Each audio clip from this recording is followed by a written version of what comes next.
Hello, DB Besties. Today we are covering a very important topic, and that is the care and keeping of your Cricut machine. Oh my gosh, that was such a throwback. Does anyone else remember the care and keeping of you? The little book that we all got as preteens. Anyway, we're doing that, but for our Cricut machines today. So today is the care and keeping of your Cricut machine. We're gonna talk about some general maintenance tips, some tips to increase the longevity of your machine, as well as your blades. And we're also gonna talk about how to clean the outside of your machine, how to clean the rails, how to clean Cricut mats, how to replace blades, how to swap out the housing on blades, all very important things. So let's get straight into it. Okay, first let's talk about caring for the outside of your Cricut machine. And I'm gonna be honest, I don't do this enough, but you can really just use like a gentle microfiber cloth or like a gentle cleaner of some kind to wipe down the outside. I like to use these Natural Care Huggies baby wipes because they're just like a little bit softer on stuff. Both of my kids had really sensitive skin, so I use these anyways. But I find that one of these works very well. And you're just literally gonna wipe it down. Any smudges or anything that has kind of gotten on the outside, can give it a nice clean there. And we don't have to be like too aggressive about it. And then I just pop open the lid, pop open the front, and do the same thing. So I'm gonna get this area where like right above the buttons. I try not to get into the buttons too much because we don't want anything like sticky or too wet getting down in the area where we actually press our buttons, but around it, it's totally fine. And I usually get like a lot of lint and debris right next to these little vinyl stickers that I've had on here for years. So I try to kind of use my fingernail around that area and clean it. So I'm not gonna do a perfect clean right now because obviously it's a little harder to do when I'm talking to you. And also like as I'm doing this, I'm realizing how much this needs it. So I may have to come back later and really get in there. So I'll come back later and do a full clean. Okay, so that's the keeping of the exterior of your machine and like kind of just general cleaning for the machine. Some people also like to use like one of those canned air sprayers that you would use on a keyboard to really like get in all the grooves. And if you want to use that, that's totally fine. I don't typically feel like that's necessary, but then again, look at my Cricut machine, you know? So maybe it is, but you could do that or use like a little soft brush to kind of like get in there. The point is don't use any harsh chemicals, don't use anything too harsh that could damage the exterior of the machine. Okay, so now let's talk about our blades really quickly. So one question we get a lot is how do you even like swap this out for a new blade? So it's way easier than you think. Actually, all you're gonna do is just open the clamp and it's gonna release your blade and you can just pull it from its little cap right out of there. And then if I wanted to put a different blade in there, like say I was putting in my rotary blade, I would just slide it in there, close that metal part back, and then close the plastic clamp until it's locked in completely. So that is how you swap out a blade on your Cricut machine. But we also get the question a lot of how do you actually swap out the tip of a blade, because they get worn down and eventually the tip does need to be replaced. So mine was looking real rough just then. It had some paper stuck to it, which explains why my cuts have not been doing so well.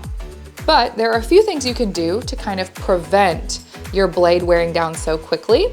Eventually you're gonna have to replace your blade. But a few things that will make it last a lot longer is keeping different fine point blades for different purposes.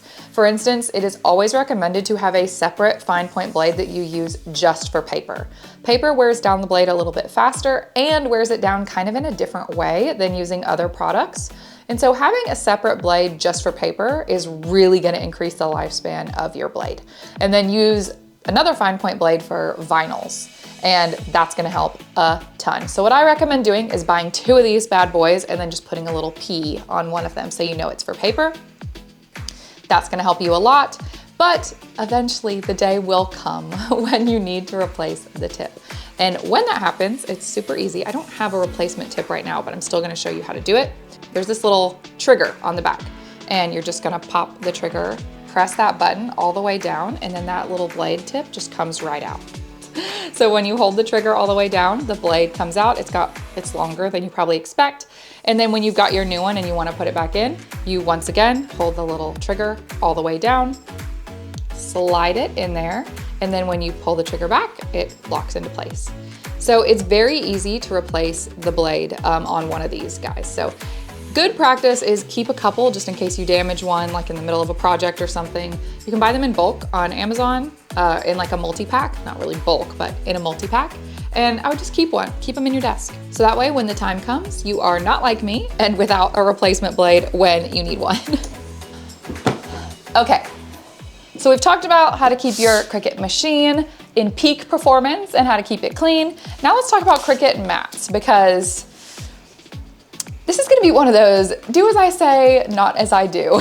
Because let's just say, I'm not the best at keeping my Cricut mats clean. I will say, same thing as with a fine point blade, I like to have one that I kind of reserve for paper. So I buy my cutting mats from HTV Ront. You can find them on Amazon. They're a really good price for like a 3-pack. And I like to buy their little 3-pack of green ones, and then I have one for vinyl, and I keep one for paper, and then I keep backup. So I do highly recommend that because the paper one is gonna get dirtier way quicker. And if you use one for paper and then you have to go cut vinyl the next day and you don't have time to clean it, it's a whole thing. It's very annoying.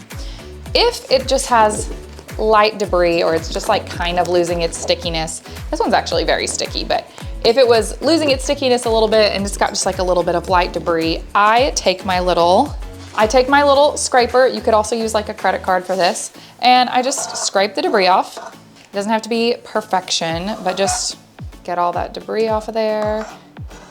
Pretty good. So we got most of the debris off of there, and then I just take a baby wipe and wipe it down. And then if it's good weather, I honestly just set it outside and it gets all that stickiness back. And your Cricut mat is almost as good as new. But let's say you're dealing with one of these bad boys. She's not looking good. She's not in good shape. And honestly, I could sit here with my little scrapey and take forever to get all this paper off. And no. So another thing you can do if you have a really bad mat is you can use Dawn dish soap and literally wash it like you would wash like a hand wash plate. Put Dawn dish soap on it.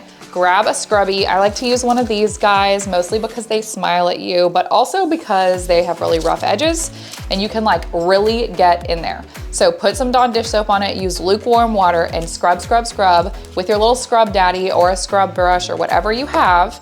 And then I just lightly pat it with a paper towel and then I set it outside to dry. And once again, it will have all its stickiness back and you've gotten rid of all that debris. So that is really easy to do. A lot of people don't realize you can do that. You can, and I promise you, your mat will be as good as new. Now, there are some products out there on the market that claim to bring the stickiness back. I know some people like to use like glue spray. There's like a re-stickiness spray that you can use out there. I'm gonna be honest, I have never used those. I've heard very mixed reviews on them. I personally just would not do that to my cutting mat. I think it's gonna like swing you in the other direction and then it's gonna be too sticky. And also, I just don't really find that it's necessary. When I clean it and I let it really dry outside, I get all my stickiness back anyways, and that's really what I was looking for. So I don't find those to be necessary. I don't think you need to purchase them. I think you are good with just some good old soap and a scrubber. If even after you clean your cutting mat, it is still not working, it is still losing its stickiness, or it's just really worn through, it might be time to buy a new one. And that's where I like to use the HTV Ront ones from Amazon. Okay friends, that brings us to the end. So some quick final tips for just general longevity of your Cricut. Number one, make sure you're storing your Cricut in an area that's kind of as dust-free as it can possibly be. One of the things that will really jack up your machine is if it gets a bunch of dust in it. So make sure you're wiping it down regularly, store it in a place that maybe isn't quite as dusty as other parts in your house, if that's possible, and that will increase the longevity of your machine. Tip number two for general tips is make sure you are regularly updating your Cricut design space. That is super important to make sure your Cricut runs at optimal performance, and that's gonna prevent wear and tear over time as well. And then number three is make sure you are using appropriate cut and pressure settings. It can be tempting sometimes when you're not sure what setting to use to just like max it out and use like a really thick setting because then you know it's gonna cut through. But over pressuring and over cutting with your blade can really wear it down over time, and it can also really affect your Cricut machine itself. So make sure you're using the right kind of blade with the appropriate material. Make sure you're using appropriate pressure settings for whatever material you're cutting. And that's where I say it's always best to do a test cut if you don't know. So if you're unsure of how to use a specific material or a new material, test it out. Always use the tools that Cricut Design Space is recommending that you use with that material. And there's some wiggle room there though. You don't have to be like super on it every time. Like a good example would be, there's certain kinds of felt that it will recommend cutting with the fine point blade, but I have found that my rotary blade just works better with cutting that kind of stuff, and so I use that for it. But I always go to the edit tools. Hold on, I'm gonna just show you. Okay, so let's say I was making this design and I go to hit make it, and let's say, continue. Let's say, oh, it's not turned on. Hold on. Okay, so here we are in Cricut Design Space. We're pretend cutting this. And if I choose, where's like felt, hold on. Oh, right here. If I choose felt, the default material is the fine point blade. Well, that doesn't necessarily mean that I can only use the fine point blade. That's just the recommended tool. At the end of the day, after you do your test cut, you're gonna know best what works with your machine. But if I go to click edit tools, it's showing me, oh, I can also cut this with the rotary blade, which I have found works better. Now, I'm not gonna go in and use a deep point blade. I'm not gonna go in and use like a scoring tool or something, because that's not even listed as an option on here.